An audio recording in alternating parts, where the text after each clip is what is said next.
yet. No, and the last time I talked to Macca's on Zoom, she had the camera fixed on a spot on the wall and couldn't change it. So we'll just let us. I'm sure she'll sort it out. So Caroline, perhaps if you'd like to start a bit of an introduction. Hi, Jules. Welcome. Hang on. Hello. Hello. I can't believe you're here. It's 3 a.m. I can't believe it. 3 a.m. What the fuck? Wow, that's dedication. Thanks for joining us. Absolutely. Hello. Hello. Norm, can you please send me the rules again? Yeah, I will. The housekeeping, yeah. Yeah, not the rules, the housekeeping. Macca, it's so lovely to see you. And I was just, Kath and I have just been reminiscing about how we know each other. And I was just telling the story about you two sitting in the front row in Manchester as I performed. And at the end of it, you just saying to me, geez, you've got a good rack, girl. But the intimidation of the two of you sitting in the front row while I try and perform. It's brilliant. It was a great show, I have to say. That was a real highlight, that one. It was fun. So I guess we're just sort of like waiting for people to assemble. Yep, so we'll start right on 12 and people just continue to gather. So we'll start in a minute. Thanks, Caroline. Just put it through in chat for you. Thank you so much. That's great.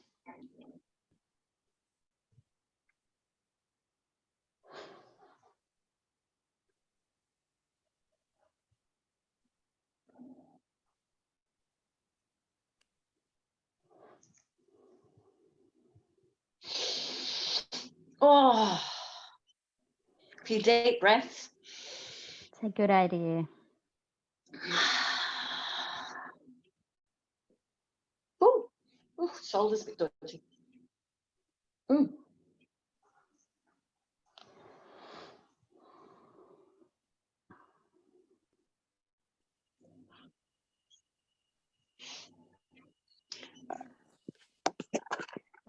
Hey, Hi, Miss Larissa. Cat. Hey! Hello, who are you? Miss Cat. You look glorious. Thank you.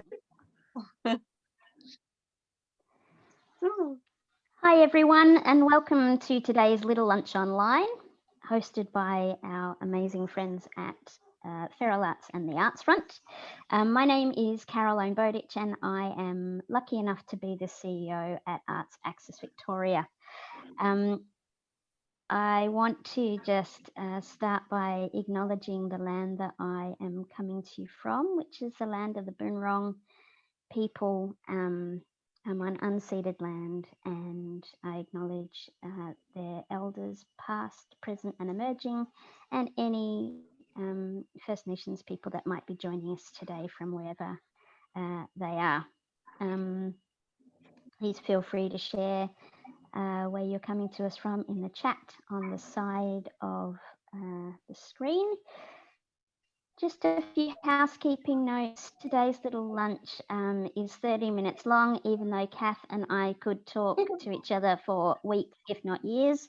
As you'll find, today's being recorded and live streamed via YouTube, and the viewing will be available afterwards on the Little Lunch website, which is www.llol.com.au.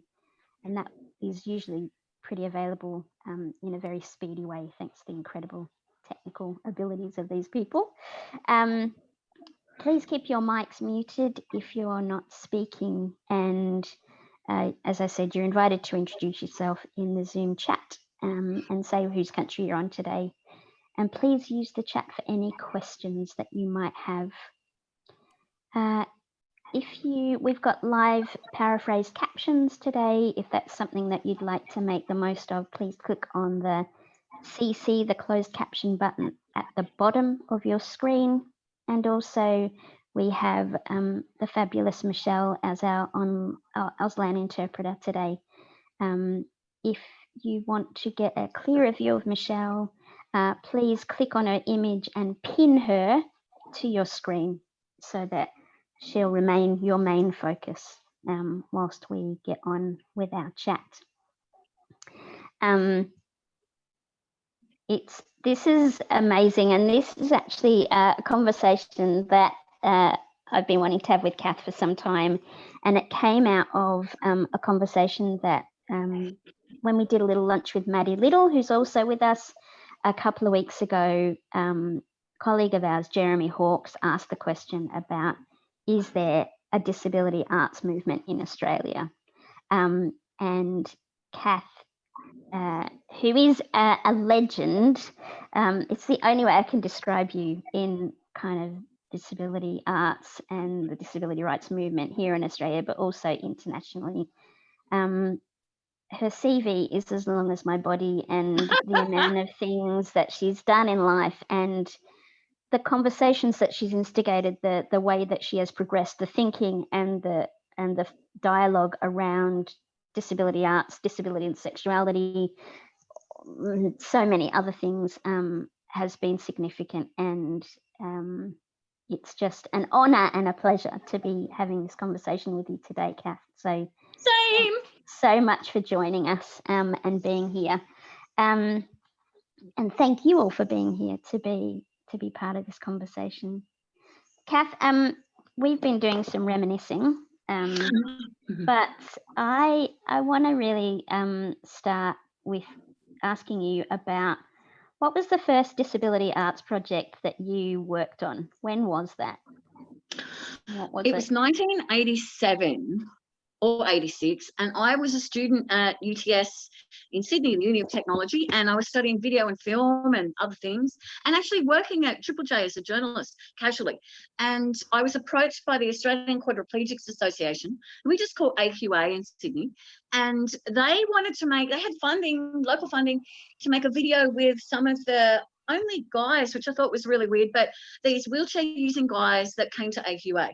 And so I said, yeah, sounds fun, and signed up for it. And at the beginning, I asked AQA, what do you want us to make? Something about the grounds here or what you do or whatever. And they said, no, make whatever you like. And so the guys came up with this script about a group of disabled guys sitting in a pub trying to get money. They're all broke, and they decide they're going to break into a bank, but the bank is inaccessible. They try another bank, that's inaccessible. On the third bank, these robbers are coming out. They trip over the wheelchair guys. The wheelchair guys grab the money and run off. Now, look, I thought that was great. So, and it was quite a thing, storyboarding it and, rehearsing it and shooting it and editing it. Finally, we had it done. Everyone thought it was hilarious. We handed it over to AQA, and then I rang them back, about a month later, because I wanted to put it in for a festival. And they said they would not allow it in because it showed these criminal acts and this and this, and it was shocking. And I should slow down, sorry. I said, you said we could do whatever you wanted, we wanted, but obviously they didn't really mean that. But very interestingly, so I was 25 or 26. Check this, in the credits for that video, I appeared with my permission under this tag that had "and able-bodied assistance by." I kid you not. And I remember looking at it, because we all thought only real disabled people use wheelchairs. Even I did. And that was a real turning point, because that niggled and niggled and niggled away on my head. And through that connection, I met two legends in New South Wales in disability arts, Arnie Hanna and Dave King, who introduced me to accessible arts in New South Wales. And that's how it all started. Amazing. I know it's a bit embarrassing, but it's a good one. You know what I mean? It's not embarrassing. It's great. We all start somewhere, and then it's those moments, isn't it? Those light bulb moments, or the kind of doors that open, and all of a sudden you're like, oh my gosh, I have to go this way. Amazing. I really like that idea that those guys became the trip hazard, which I think is a key for so much of the change that needs to happen in the world, is we just need to be trip hazards. So that's really interesting. So here in Melbourne, There have been, over many years, there have been a variety of disability arts gatherings, and one of them was the Art of Difference Festival, which happened a long time ago. And I know Julie McNamara, who's joining us from the UK at 3 a.m., has attended more than one of those Art of Difference festivals. That festival doesn't happen anymore, and we still feel the loss of that, and it's a constant question for AAV about, is that something that we might restart at some point? So I wonder if you can just talk about, what were those gatherings like? What was the topics of conversation? What happened at the first one that you were at, Kath? I've got a few reactions to that. So Art of Difference was an amazing thing, but one of its strengths was that it was initiated outside of Arts Access, so that Arts Access didn't have to be entirely responsible. And so that's a great arrangement there, where it's not all just on the one org. So that was an arrangement that a venue owner, Crusader Hillis, Hares and Hyenas, who was then AD at Gasworks Arts Park, which is where the first Art of Difference festival came from. And Crusader has been a very keen supporter of disability arts, virtually almost from when I was, going quite some time back. So that was a real strength of that. You know, should Arts Access do it again? If you can find a venue that's going to go, oh, we're going to do all the ticketing and all the this and the this and the this and the that, and just give us the talent, I mean, that would be great, you know. And actually, I think you've got a sort of arrangement with Arts Centre coming up for 2021 that's a bit like that. And we're yet to kind of, you know, influence that and see what happens. But back to the early days. So, you know, I'm one of those privileged people that's been able to travel around Australia and in Asia and in Europe and the States, attending disability arts hubs of different sorts, and not all Australians get that. So if we go back to the first Art of Difference, which actually sort of started in 2001, it was like a sort of a mini festival, you might call it, which was part of Word Is Out, which is Hares and Hyenas' usual, you know, summer festival of queer everything that goes with Midsummer Festival. So back in the day, a lot of us were meeting each other for the very first time. And the debates, I mean, because those sort of events are about the shows, but they're also about the debates.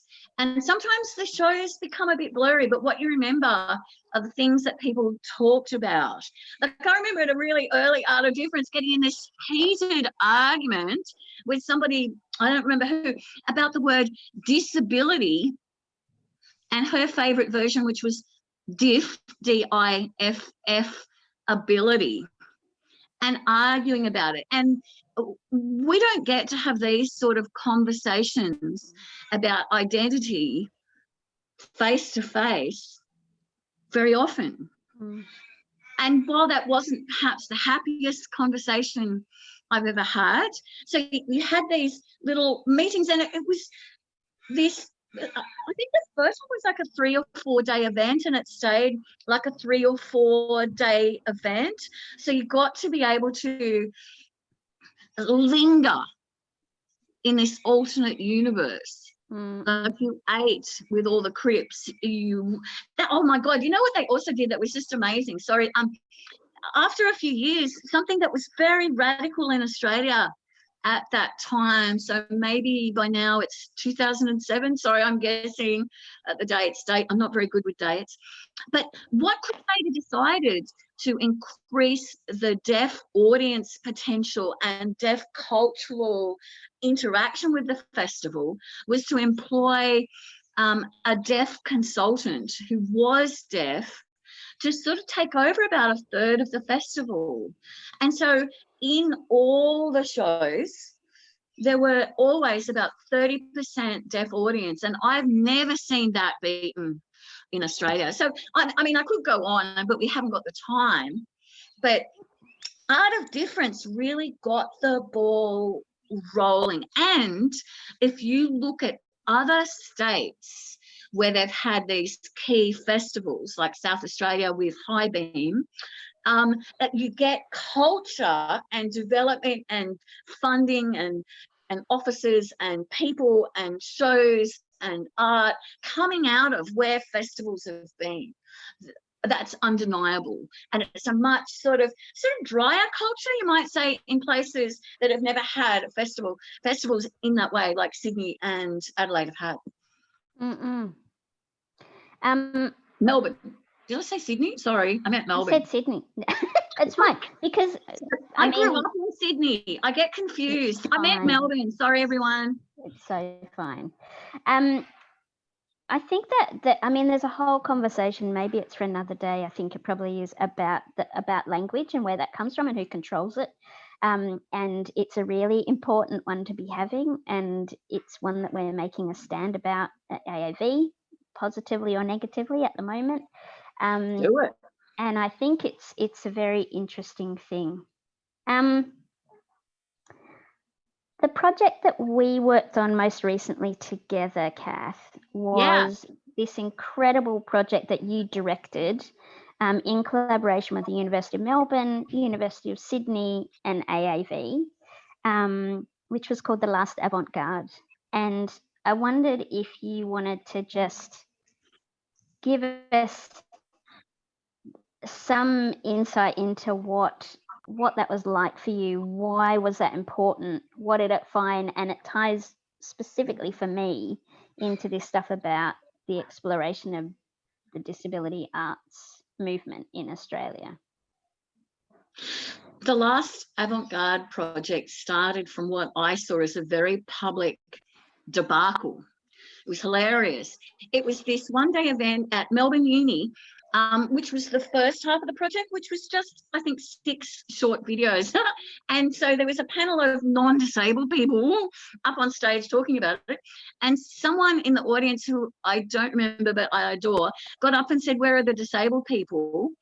And the team up on stage said, "Oh, we couldn't find any." And the room erupted. I am serious. Big lecture theatre, 300 of us or something. I don't know, maybe less. We had to call a break. It was absolutely fabulous. About a year and a half later, I got approached by one of those people saying, "We've got money to actually do this properly and employ disabled people and go around Australia holding workshops, mainly to find out who's there." So who's making art? We were specifically looking at performing arts, so not visual arts so much or writing so much, though we did have sort of some visual artists in the mix. But to cut a long story short, they offered me the job. Actually, no, they didn't. Interestingly, they offered me this chairperson thing that wasn't worth much to start with. And I read through the whole description of the thing and I said, "No, I don't want that." I said, "I want this lead researcher job and nothing else." And so I got it. So it just goes to show you've really got to stick up, ask for stuff, or you don't get it. But over the 3 years, we ended up holding workshops in Sydney, Melbourne, Hobart, Alice Springs, Perth, Brisbane, Adelaide, and finally in Canberra. So it was quite the journey around Australia, and we wanted to know what people were doing, what people wanted, and specifically to employ local experienced performance makers, whether musicians or theatre makers, dancers, to teach us. Because what we wanted to do was film it all and collect these inclusive strategies. How do we bring everyone in the room together to collect them and show them? Because we really want to affect broader cultural centres and sectors. We really want to be able to say, these are skills, let's adapt them, let's adopt them and take them on. So, the website, I've just seen the websites on the screen. The website is still in development, but it's nearly there. Yay. Along the way, we were also supposed to ask the question of, is there an Australian disability arts aesthetic? So if you sit down in front of a show, you don't know what it is, and it starts happening, could you pick it, accents aside, as an Australian thing, as opposed to an American thing, as opposed to an Asian thing, or whatever? And that question, we're all still arguing about that. Oh, so we accumulated 130 participants all around Australia of, deaf, disability, different sorts of impairments and so forth. We employed about 30 facilitators across Australia to show us stuff across all this time.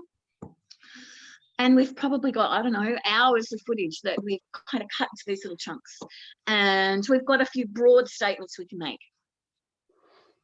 And I mean, I think it's amazing. It's such an incredible showcase of those deaf and disabled artists all over the country. So this thing about we don't know where to find them, well, go to this website, you'll find them. And also that one of the brilliant things is, Kath, that you make from the project, there are really clear statements, almost a bit like a manifesto about where do we go from here. Yeah, and actually, Caroline joined us in the last year or something. Sorry, I don't quite remember. But it was you that suggested we need a manifesto at one of those early meetings, and that really stuck in my head. So thanks for that. Not at all. Pleasure. In all of that, what did you find out? Like the question about do we have an Australian aesthetic is kind of ongoing, and I think that happens across all of the arts.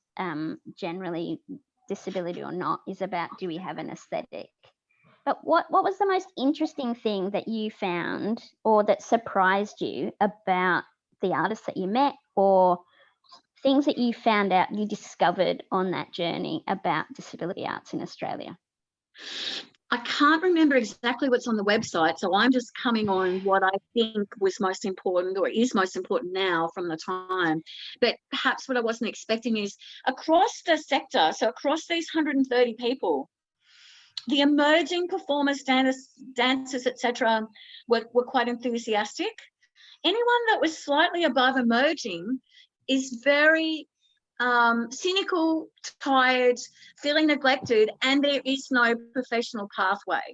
So I first realised this in Sydney when one of the dancers there, this lovely guy called Matthew Massaria in Sydney, who's been dancing with something Dirty Feet. I might have that a bit wrong, but anyway, for 10 plus years, said, I am so sick of being the special dancer, like when they have a special event for those special people, I get phone calls.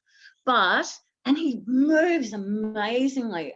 But he said, but I don't get invited to do general performance or, performance with other people, performance because it isn't a special day about specialness.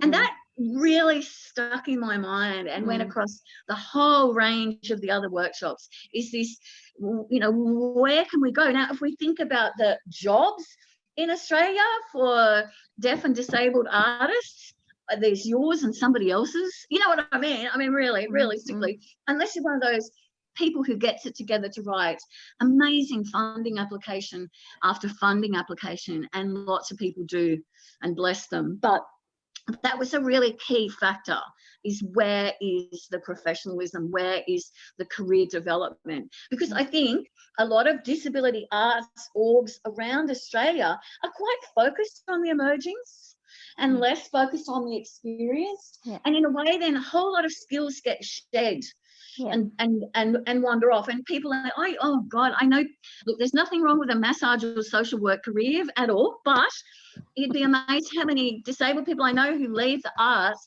to do these other things, just because there's not a survival thing here. So I'd say that was a really key element, is that need for us to think about, we're quite a movement now. We are, and congratulations to us. But, what are we doing about it? Yeah. What are we doing about it?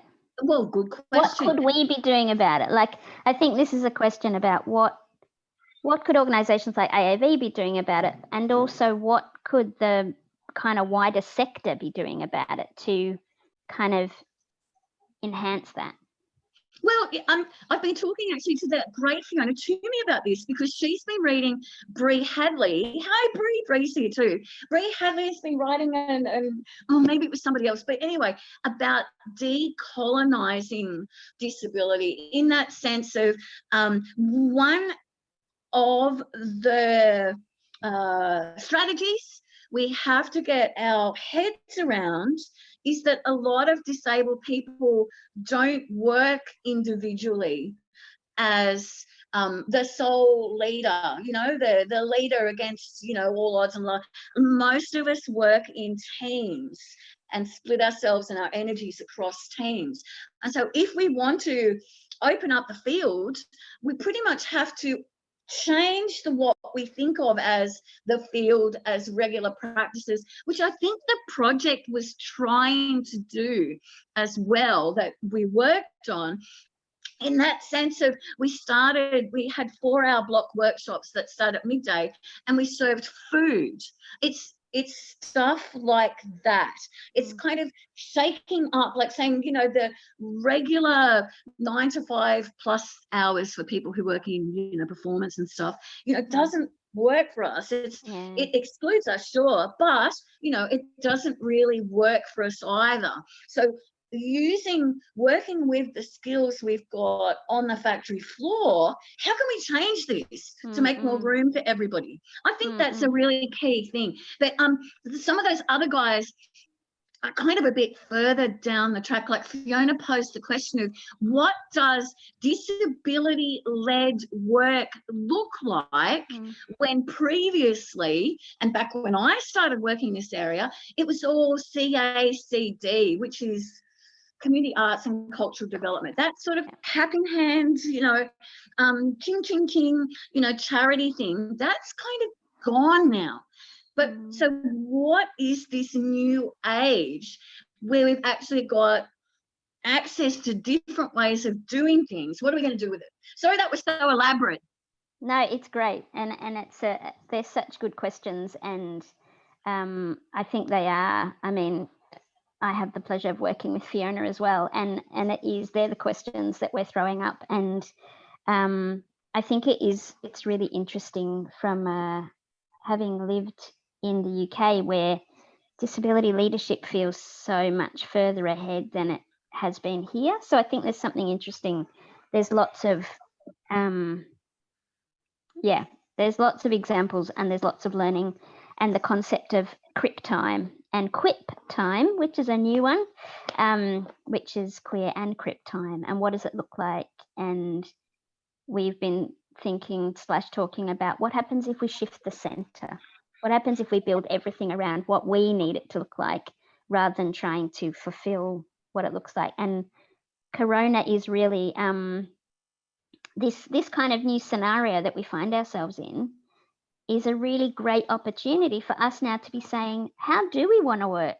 What does work for people? How do we want to return? We don't have to return like everybody else. We can make up our own rules and then influence other people. I have questions coming in, Kath, from other people, but you looked like you had a thought. No, I've lost it now. Let's have a question. So a question from the wonderful Maddie Little. The very nature of a movement is that it moves over time, and depending on the people engaging in it. How do we encourage people to engage in and learn about this movement while the changing nature of it may be overwhelming to those who are new to it?